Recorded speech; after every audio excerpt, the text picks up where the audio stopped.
Welcome to this series, exploring innovation, progress, and achievement using a technocentric paradigm, by Ash Stewart. Last time I proposed to you one of several ways of looking at reality, the technocentric view, one based on what I'm calling technology, which is in fact not what you would normally think I'm referring to. It's not about phones and fancy gadgets. It's not about code and complicated configurations on that dreaded device low on battery. And it's certainly not about getting that damn printer to work again. Instead, let's go way back to the pristine Garden of Eden of first principles and the theoretical foundations of technology and the technocentric view. I am referring here to technology in the broadest sense of the term possible. All human action on the environment which results in something that would otherwise not exist. In other words, a divergence from nature. Is that good? Is that bad? Well, it's human. That's what makes us different in a very fundamental sense from other creatures. We take something from our environment and fashion it in ways that serve a need, and we pass this on to others, both here and to future generations. This is not something other animals do to any notable and lasting degree. Understanding how this works, from the ground up, as I will endeavor to here, is important, because in the technocentric paradigm, that's everything. That's what will inform this approach of making sense of everything around us. It's the paradigm I proffer. We will employ in the current series to explain how the world around us, in particular what we do normally perceive as technology in its more prevalent sense, all works.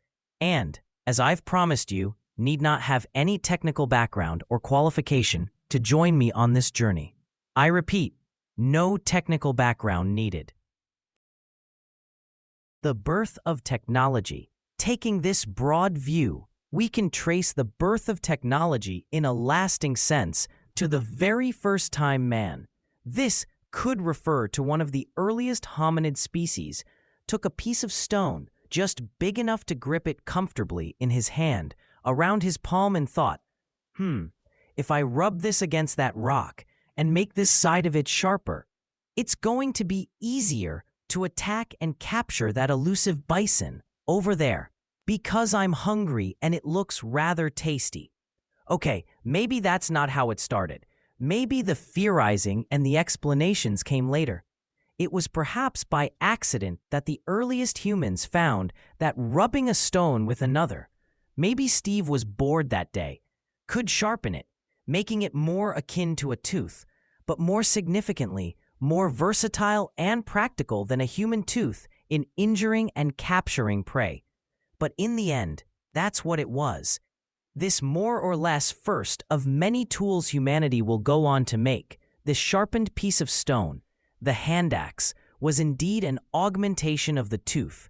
They had very likely used a tooth off of the carcass of a large animal in attacking prey, which perhaps gave them the idea in the first place.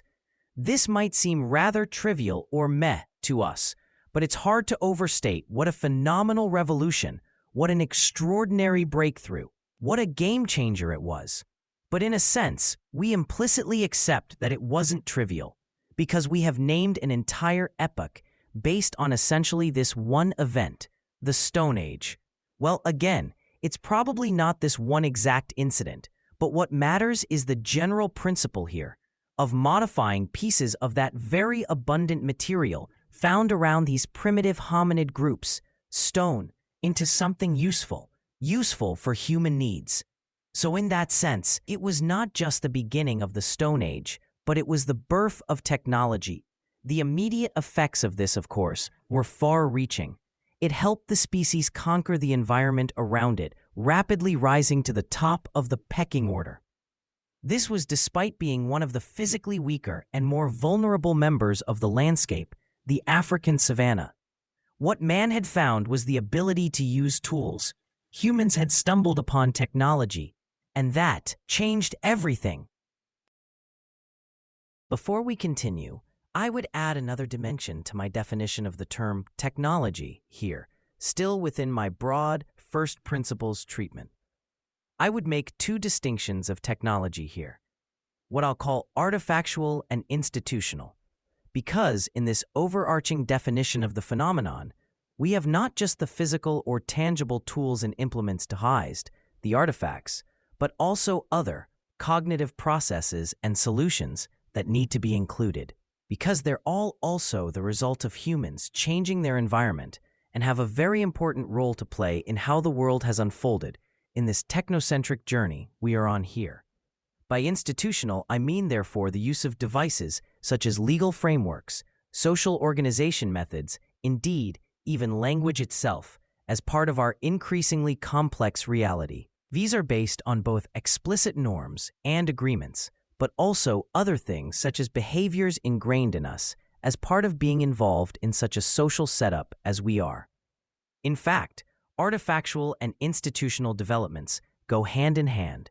I admit that in more popular discourse, only the former is referred to under the term technology, but from our vantage point here, such an unorthodox integrated view can, as we'll see in later conversations, come in handy. So, I hear you say, this is all well and good, but what is the connection between a stone someone threw at a bison and this complex reality you mention? Yes, we'll build on this, stone by stone. I've already said we shall leave no stone unturned. Yes, we'll build on this step by step. This is just the first of many a stepping stone. Thanks for listening.